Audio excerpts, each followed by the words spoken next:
The crew of a passenger jet search in vain for their airport. Look carefully.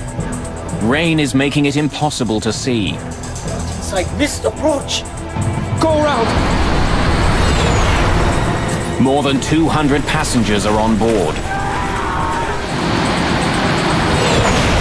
As I turned round, a huge fireball came out. Investigators search for clues.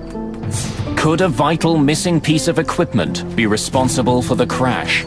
I think the best way to describe that would have been irresponsible. I know a lot of people could have walked off that plane that night. Nothing will change my views on that.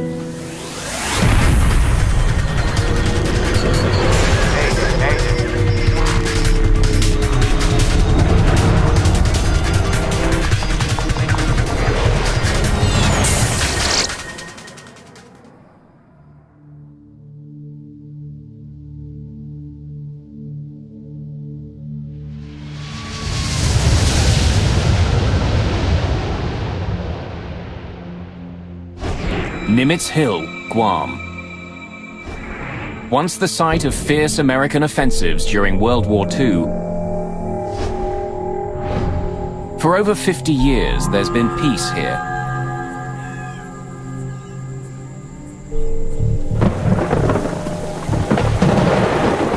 Now the hill is peaceful, invaded by hunters. And the normal quiet is broken by the roar of jumbo jets as they fly overhead. Every night, commercial pilots must fly over this tall, rocky outcrop and land at Guam's Agana International Airport.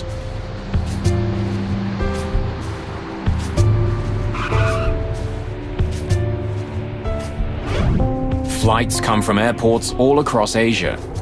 Just past midnight, on August the 6th, 1997, Korean Airlines Flight 801 is on its way to Guam from Seoul, South Korea. 42-year-old captain Park Young-chol is at the controls. A former Korean Air Force pilot, Park has been flying 747s for more than 6 years. Just a few months ago, he received a Flight Safety Award from the President of Korean Air for successfully handling a 747 engine failure at low altitude. Park is supposed to be flying to the United Arab Emirates tonight, but a scheduling change has put him in command of this shorter flight to Guam. In the cabin, Korean, Japanese, and Western tourists are heading for Guam's pristine beaches.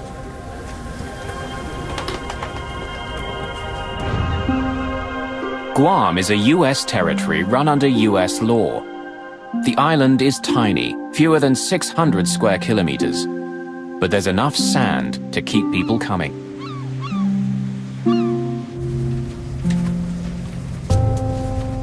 "24-year-old Sean Burke and his girlfriend Wendy Bunton are planning to make the most of Guam's beaches. They're flying in from San Diego for a vacation. Sean and Wendy were going to Guam to do some scuba diving, reef diving, and at the same time, they were going to visit her brother, who was in the Navy over there. He was a Navy doctor. Flight 801 is taking Barry Small back to work. He's returning to Guam from New Zealand for another 6-month contract as a helicopter pilot. But he does it with a heavy heart. The night before I left, my father had a heart attack, and I had to CPR him till the ambulance arrived, and decided to cancel the contract so I could help him. But he was insistent that you must carry on with your job. The flight is still a couple of hours from Guam, when the calm evening is brutally interrupted.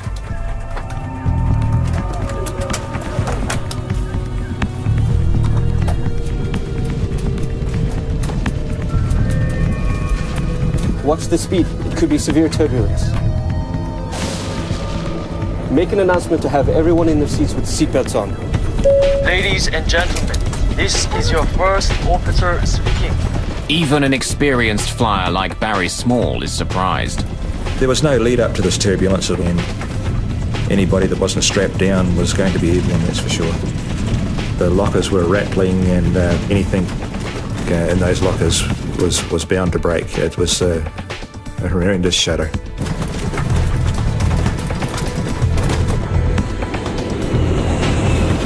It's heavy turbulence, but the crew ride it out. Eventually, the flight returns to normal. We're through it. Let the passengers know. Ladies and gentlemen, this is your first officer speaking.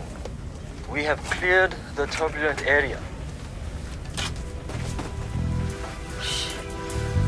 But it's left some of the passengers shaken.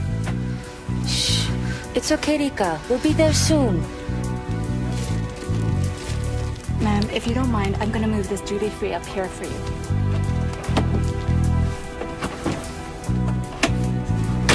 The cabin crew cleans up. And the passengers settle in for the rest of the trip. Because of the 12-hour stopover in Seoul and no change of clothes, it was getting rather uncomfortable in a tropical environment, and I took my shoes off just to relax a little bit and feel more comfortable. Captain Park and his crew begin looking ahead. They know there's more unsettled weather coming. Rain has been hitting Guam on and off all day. In fact, August is the heart of the island's rainy season. Small showers can pop up, making visibility unpredictable. In that particular part of the world, they have what's called a top hat thunderstorm. That is a very small thunderstorm that builds up all times of the day, and it's very short-lived, so it wouldn't hamper the pilot's ability to actually conduct the approach. It's going to just obscure his view for some period of time while they're transiting through it. Just past 1 in the morning, Korean Air Flight 801 makes initial radio contact with Kurt Mayo, the radar controller at Guam's airport. Guam Center, Korea 801, leaving level 410 for 2,600. Korean Air 801, roger. The crew aren't the only ones preparing to land. After more than 3 hours of flying through the night, the passengers get ready for the airport. I saw the lights of Guam, and I knew exactly where the aircraft was because I've been there many times before. Captain Park has navigated Nimitz Hill 9 times before, but this time there's a major difference. At airports around the world, pilots land with the help of a glide slope, an electronic system that helps planes safely touch down. If pilots follow the directions given by the glide slope, it guides them to the foot of the runway. The glide slope beacon at Guam Airport has been removed for extensive maintenance.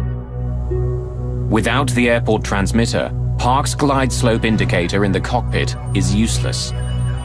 Landing without a glide slope is rare, but it does happen. In Guam, the transmitter is scheduled to be out of service for more than 2 months. But impaired navigation is only part of the problem. Captain Park is fighting exhaustion. They make us classic guys work to the maximum. Probably this way, hotel expenses are saved on cabin crews and they maximize flight hours. Really sleepy. Now, as the plane approaches Guam, clouds and rain block their way. Captain, Guam condition is no good. It's raining a lot. It's been several hours since Captain Park and his crew left Seoul. Now the rain is making the late flight more difficult. Tired and fighting the weather, the captain begins the final approach to the airport.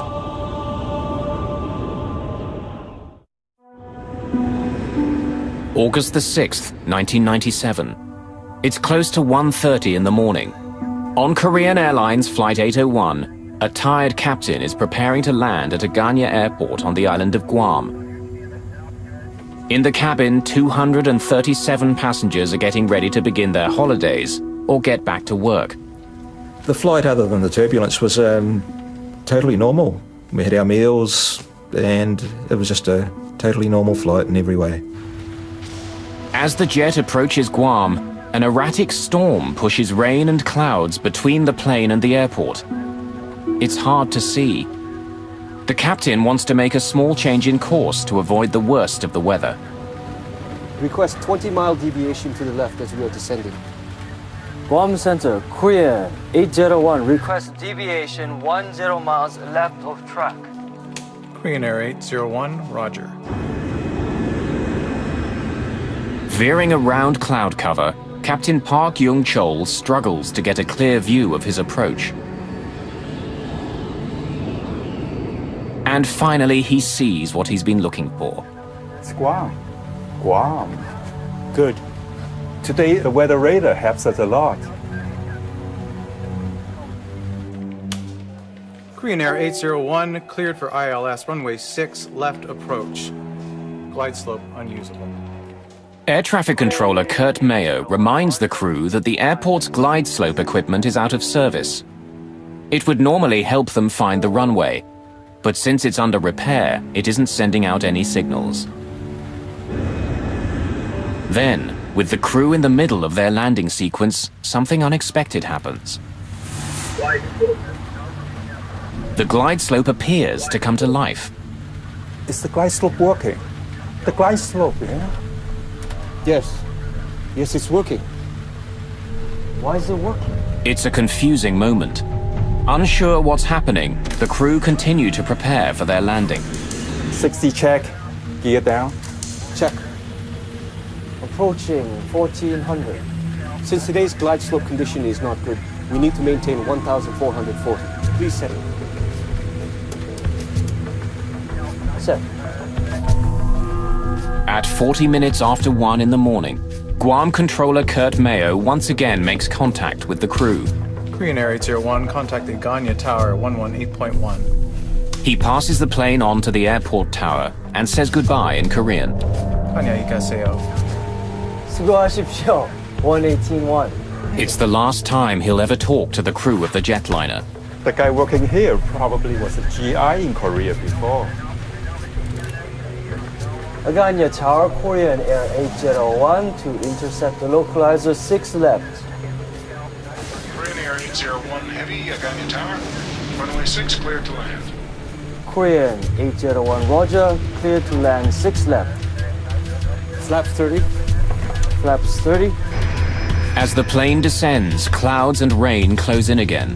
They've lost sight of the airport. Look carefully. Ladies and gentlemen, we're preparing for landing at Aganya International Airport in Guam.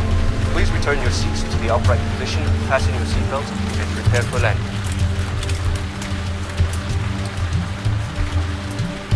Set 560 feet. As the plane flies closer to the ground, the crew expects they'll see the airport any second. But the rain makes it hard to see anything.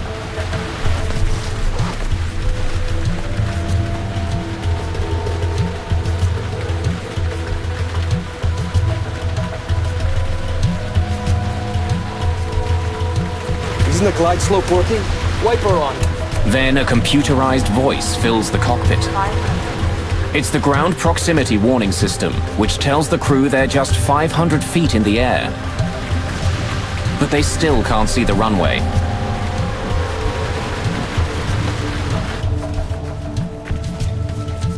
I've done this flight many, many times before, and when I estimated we're about 30 seconds from landing, I bent down to put my shoes on. 200. The plane is now just 200 feet above the ground, but still the crew can't see the runway. They're quickly running out of time. Let's make a missed approach. Not in sight. Not in sight. Missed approach. Go round. Go round. Flaps.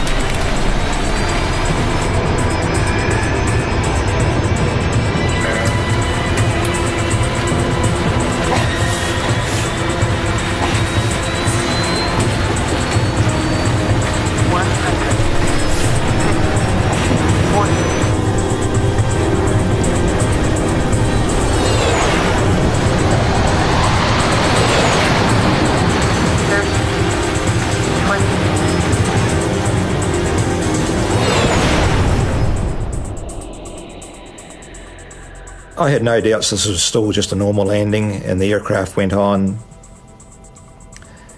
and was decelerating quicker than normal, but nothing to really alarm me.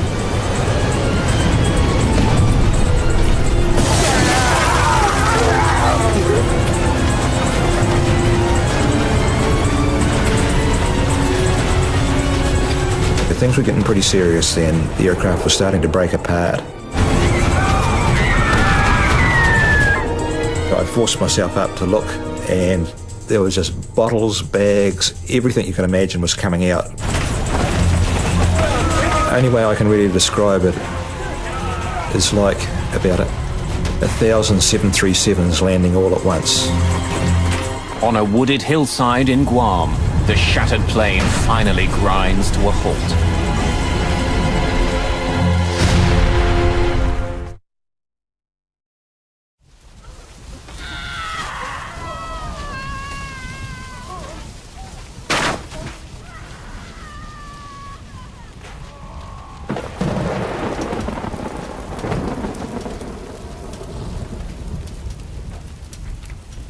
I was too scared to undo my seatbelt at that stage because I was waiting for the next bounce to go over another ravine or whatever was going to happen next.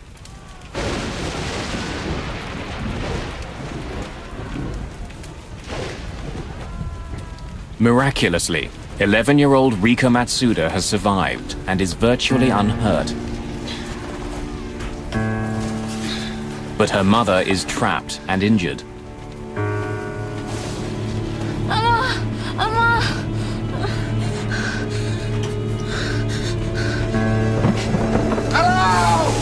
Barry Small is also injured and terrified that fire is sweeping through the plane. The fire started in the front and proceeded from the front to the back towards me. There was no floor lighting or anything like that, but the fire was so intense there was no problems to see where I was going.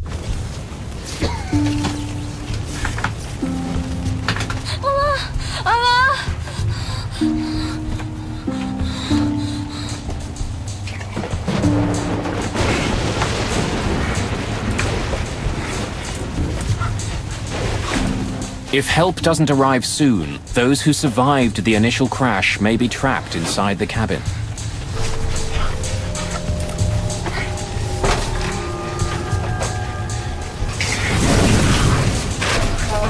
Korean Air 801 Heavy, Tower, how do you hear? Everyone in the cockpit has been killed. But airport authorities still have no idea what's happened aboard Flight 801.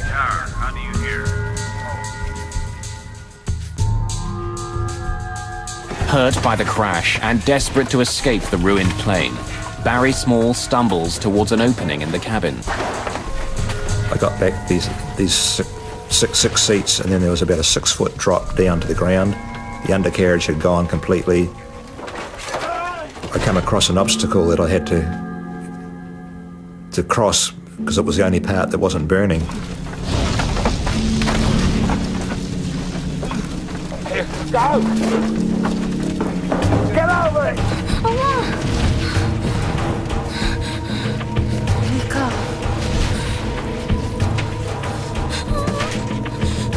Rika's mother tells her daughter to get out of the burning plane. Go now, get out of here. Go. Now go. You must go. Go. You must go now. Go.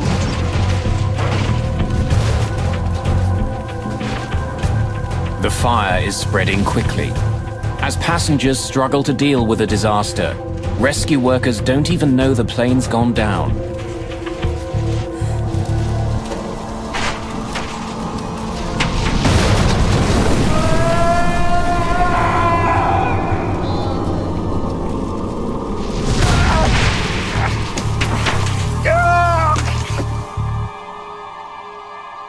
The fire engulfed both the Asian gentleman and myself, to the extent that it burnt my arms, and my watch got that hot it was melting into my flesh. and I had to flick it off. Minutes earlier, Kurt Mayo had passed the passenger jet onto the local tower controllers. Now he learns it hasn't landed yet. Approach Aganya. Did Korean Air come back to you? No. I cleared him to land, and I don't know where he's at. He didn't land? Negative. Oh my God.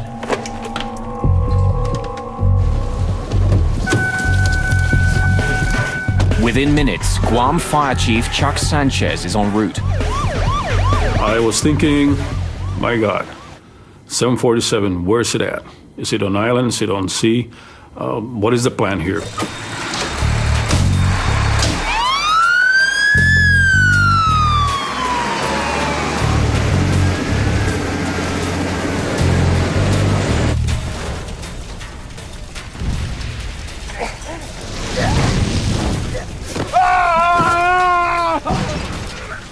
We both fell off the side of the container and the Asian gentleman disappeared into the jungle. So I rolled over onto my back and I managed to crawl with my elbows. There was still a bit of skin on my elbows left. Small has a badly broken right leg. He crawls away from the wreckage. Many more people remain trapped inside.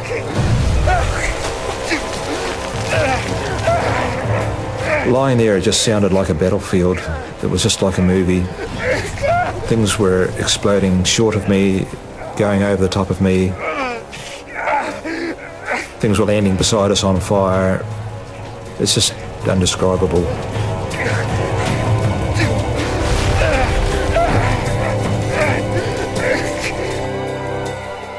There's only one way for emergency crews to get down to the wreck site, along a single access road that runs beside Nimitz Hill. As they race to the accident scene, rescue workers discover a major obstacle. A pipeline has been ripped out of the ground by the crash and thrown across the road. There's no way around it. Having heard about the crash, the island's governor, Carl Gutierrez, has joined the rescue team. Engine Company 7, get this thing out of the way. You guys, get the medikits and come with me. We reached the closest point of approach to the crash site, which was up the hill and probably about another 150 yards downhill. Gentlemen, turn on whatever lights you got to guide us down this path, and let's do it.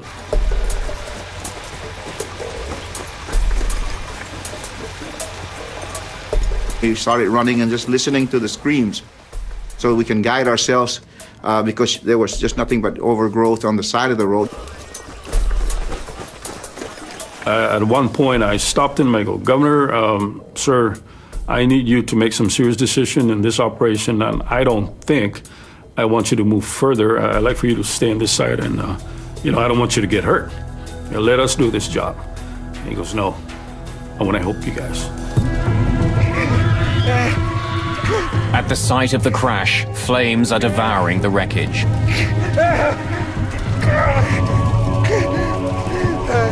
Hampered by his broken leg, Small can only look on as people cry out for help.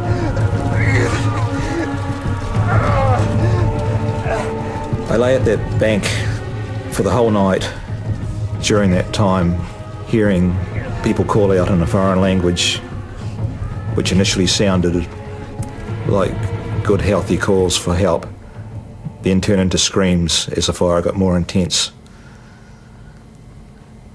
And after a period of time, the fire even grew worse, and the screams faded away. Finally, almost an hour after the accident, Sanchez's crew reaches the site. I split them up into 2 rescue and search units. I need half of you guys to start from the tail end, and I need the other half to start from the front end of this plane. And let's meet in the middle, and let's do what we can to help the survivors here.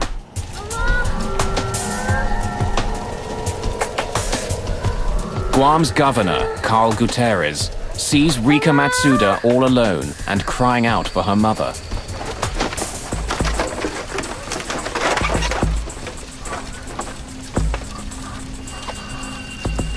Don't cry, little angel. Every Everything will be okay. I did not dare let her go. It's something that I almost like there was a bond between me and that little girl. And I found out later she was 11, but she looked really smaller than 11 years old. Fire Chief Chuck Sanchez finds Barry Small in the swordgrass. He gave me his fire jacket and put it under my head to comfort me. Here, go. All right, let's go. Later on, he was very distressed that he had to come back and get it back because he was getting burnt, dragging people and bodies out of the aircraft.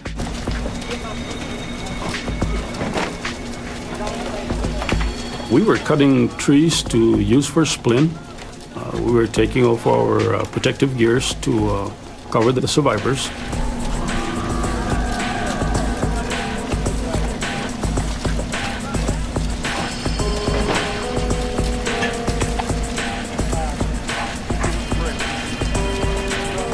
It's clear to rescue personnel that for many, they've arrived too late. But Sanchez isn't giving up. He sends a team to search further into the wreckage. Group 2, start at the tail and work forward. Go.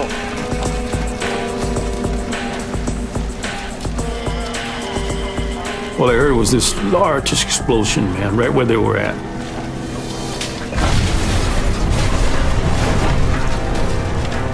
And I go, did we lose our people?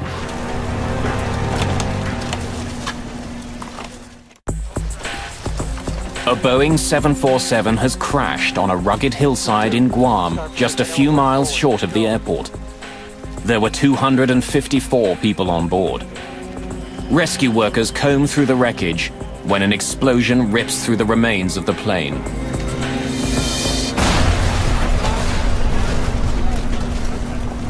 No radio transmission at all. We lost all transmission, and then finally somebody came out. Sir, we're okay. We survived the explosion. Everybody's accounted for.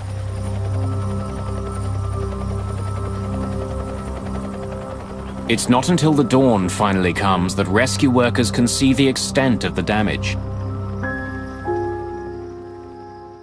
The plane has spilled down the mountain and broken into several large pieces. Only 26 people survived the disaster.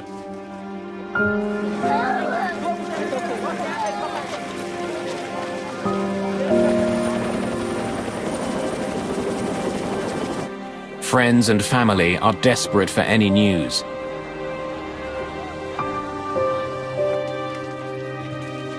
Many bodies are badly burned.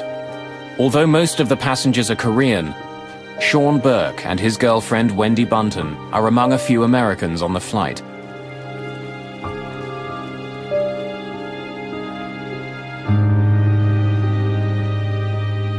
Thousands of kilometers away, news of the crash reaches Sean's parents. When she hears about the crash, Sean Burke's stepmother doesn't know if Sean is alive or dead. He could have been burned in the crash. He could be unconscious in a local hospital there, and we just wanted to go over and bring him back. So, I mean, because that kept going through our minds that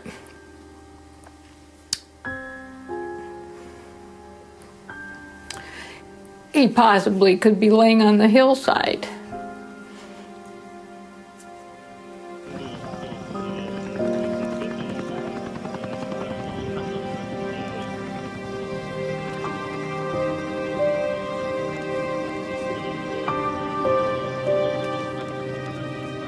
Since Guam is an American territory, the responsibility for investigating the crash falls to the National Transportation Safety Board. Greg Fife is the lead investigator. When he arrives on the site, he has to contend with more than just the carnage of the plane crash.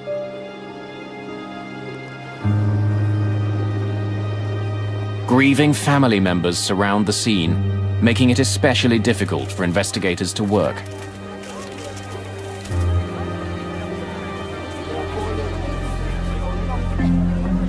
As an accident investigator, you have to keep your emotions in check. It's like being a doctor in an ER room. You see this devastation, you see this tragedy unfolding in front of you. you hear about all of the sad stories, especially when there are kids and innocent people involved. And as an accident investigator, you have to keep those emotions in check because you have to remain objective, you have to remain emotionless to be able to do your job effectively. And we had a whole building full of people just like us. They were all grieving and crying out. It was just horrible.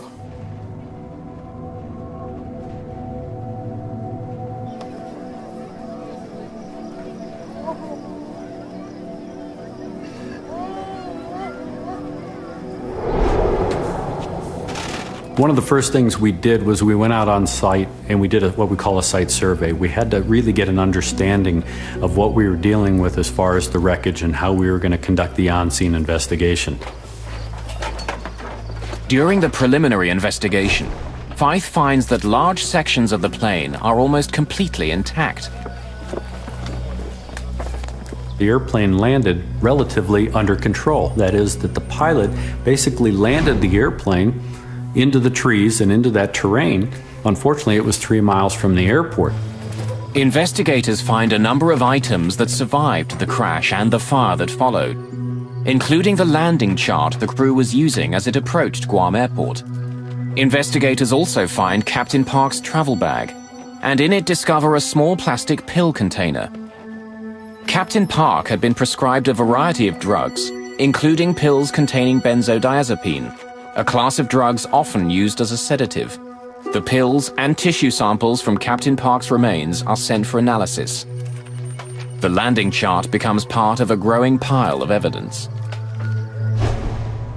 Using information from the jet's flight data recorder, investigators recreate the plane's flight path. The relatively gentle slope of its descent supports Fythe's belief that the jet all but landed on the hillside. But the flight path shouldn't look like this. Korean Air 801 cleared for ILS runway 6 left approach. Glide slope unusable. Korean 801, roger, clear for ILS runway 6 left. The crew had been told that the glide slope at the airport wasn't working. It meant that the captain had to take more manual control of his plane. It is now up to the pilot to fly an established procedure called a step down, where he starts at an altitude of, say, 2,000 feet. When he gets to a particular point located by what they call DME, or distance measuring equipment, he then starts a descent to another prescribed altitude. If the crew was following the step-down procedure, its flight path would resemble a set of stairs. But after the first step, the plane enters a long, slow descent. If you don't hit those step downs, and those altitudes are prescribed to give you terrain clearance, if you don't fly that as depicted on the approach chart, you run the risk of flying into an obstruction or high terrain. The plane's cockpit voice recorder has also been recovered from the debris. Fythe and his team begin to analyze it, hoping to better understand what happened in the cockpit. Set 560 feet. On 2 separate occasions, Captain Park gave orders to descend long before he was supposed to.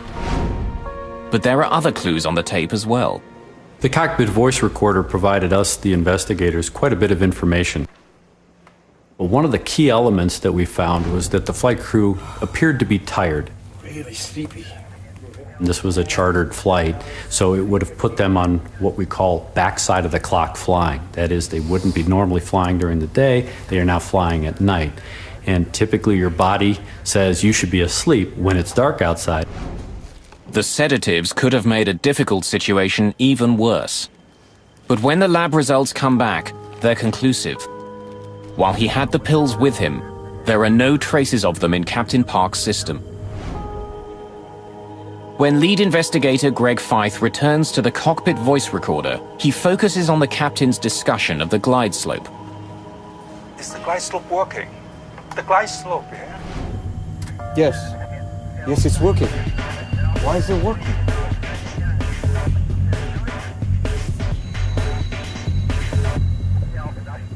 he started to see the glide slope needle move a little bit and started to question the other crew members as to whether or not the glide slope was actually working or not.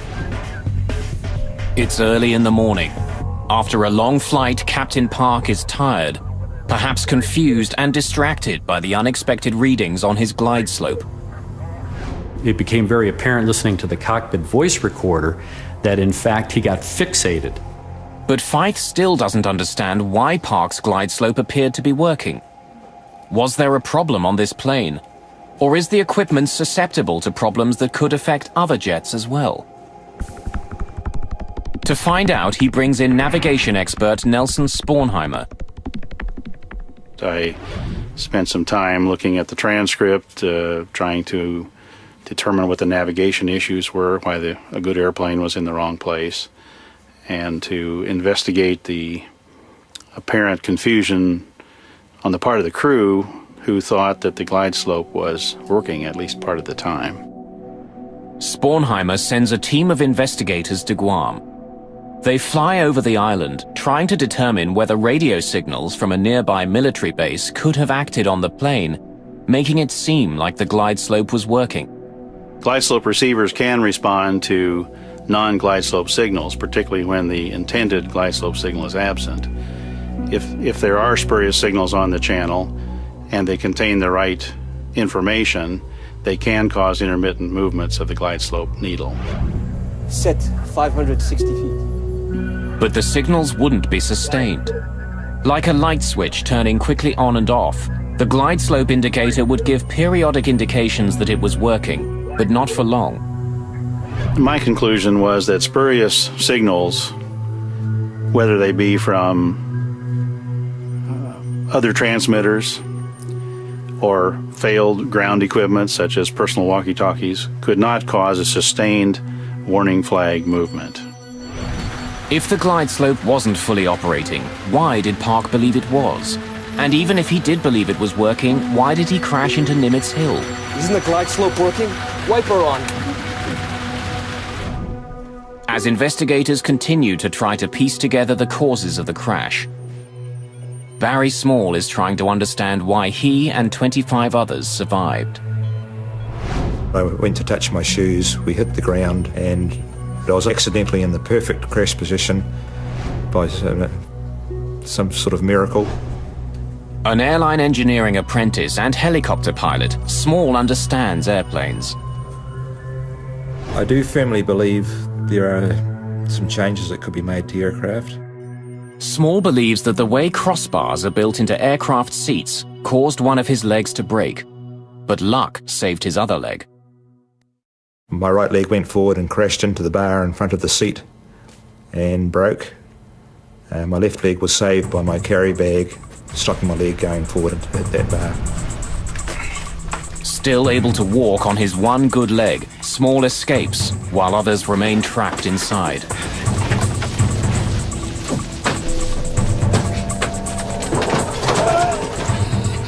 Since she's young, Rika Matsuda's legs are shorter than a normal adult. Sitting normally, her legs wouldn't have been pressed against the crossbar on impact, so she was able to escape the plane. Oh, go now, get out of here! While her mother died. Small is also convinced that the flames that first spread through the cabin of Korean Air Flight 801 were preventable. They estimate that those top lockers had over 462 litres of burnable alcohol on board. Had the plane been full, there could be at least twice that amount. During the crash, Small believes that the duty-free alcohol mixed with oxygen in the plane's ceiling. The combination ignited with deadly results. It's a fire he thinks could have been prevented.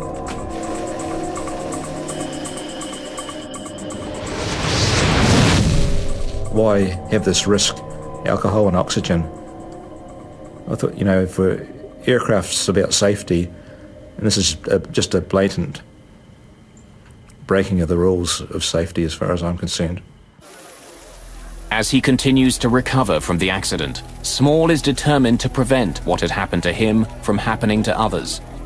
He decides to push for changes on how seats are made and how duty-free alcohol is stored. For NTSB investigator Greg Feith, the biggest question still remains. How did an experienced pilot, one recently honored by his company for his safety record, crash his plane 5 kilometers short of the airport?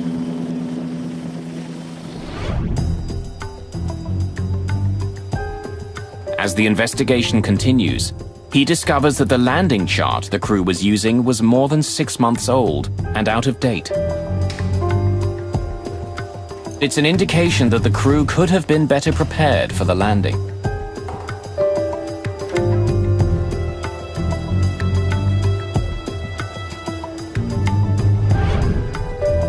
When he reviews the training practices for Korean Airlines, Feith uncovers more gaps in the information that the crew received. We found that the Korean Airlines flight crew had all of their training based on airports with approaches where the DME was always co-located at the airport. DME is distance measuring equipment, electronic beacons that tell pilots where they are in relation to the airport. Often the final beacon is found at the foot of the runway. That was not the case in Guam. The airport was in fact 5 kilometers further on. Struggling to see through the rain, Park was unable to find the airport. Distracted by the unexpected glide slope readings, Park used the final beacon as a guide, expecting it to take him right to the runway. Let's make a missed approach. Not inside. Not inside. Missed approach. Go around. Go around. Flaps. It's clear that Flight A01 flew an approach about 3 miles premature. In other words, the descent was about 3 miles early. It was a nominal approach otherwise, just to the wrong location. We think that based on fatigue and some of their training, that in fact, when the flight crew crashed the airplane, when the counter got to 0, they thought the airport should be there. A fully loaded 747 weighs more than 200,000 kilograms. Like an enormous ocean liner, it can't change course quickly.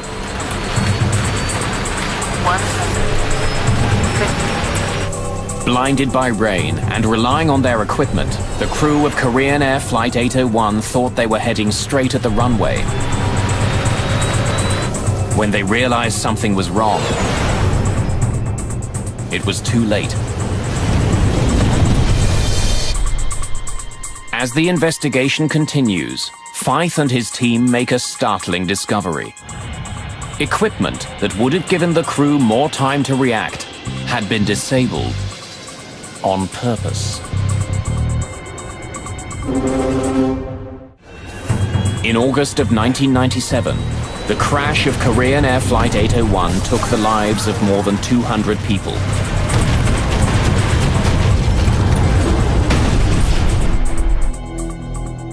The final accident investigation report is published more than 2 years after the crash. It lays blame on the Korean Airlines training methods and the crew's over-reliance on the jet's automation. But it also has sharp words reserved for the FAA, the body that regulates air travel in the United States. Because of an FAA decision, a critical piece of technology that could have saved Flight 801 was intentionally disabled. The Minimum Safe Altitude Warning System, or MSAW, is a standard piece of equipment at major American airports. But in Guam, the FAA had made a critical alteration to the way it was used.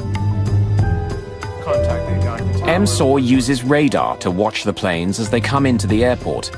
If they're too low, a warning is given to air traffic controllers, who can then relay it to the crew. But in Guam, the system kept giving nuisance readings to controllers. The controllers kept getting these nuisance warnings. They redesigned the software and moved the limitations of the MSAW further away from the airport, where it afforded no one a level of protection. Instead of watching the planes as they neared the airport, the system in Guam now tracked them when they were more than 80 kilometers away over the ocean. I think the best way to describe that would have been, and should be, irresponsible. Because you've taken this system that was designed as a level of protection, not only for the controller, but you've taken the protection away from the flying public. For the passengers and crew of Flight 801, the lack of the MSOR system sealed their fate. If the system had been working, the crash could have been avoided. Without it, the crew had no warning at all.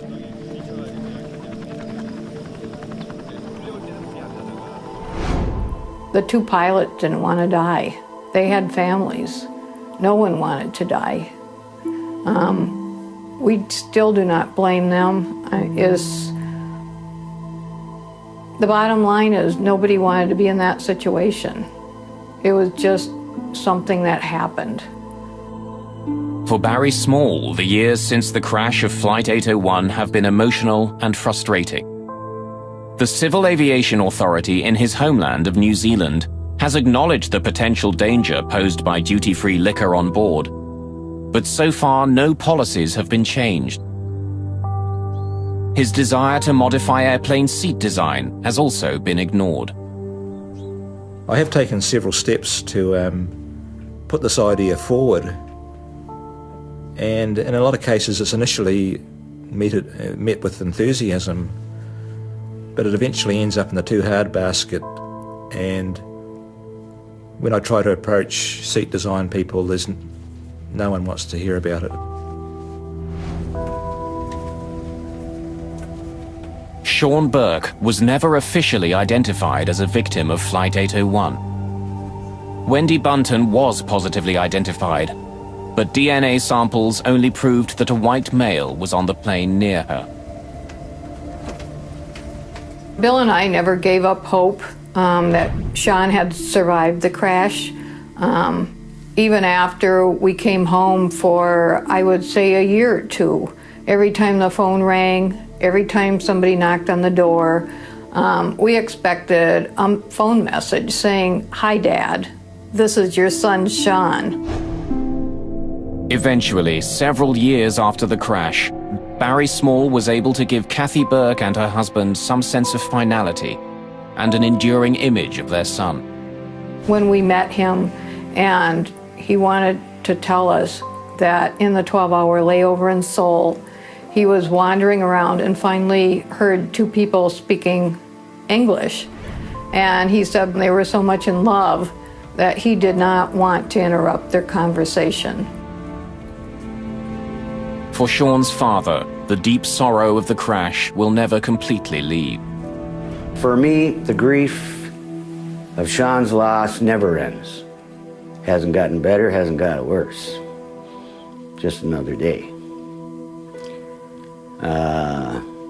For everybody else, it's gone. You know, I expect people to move on, but I'll be this way till the day I'm with him again.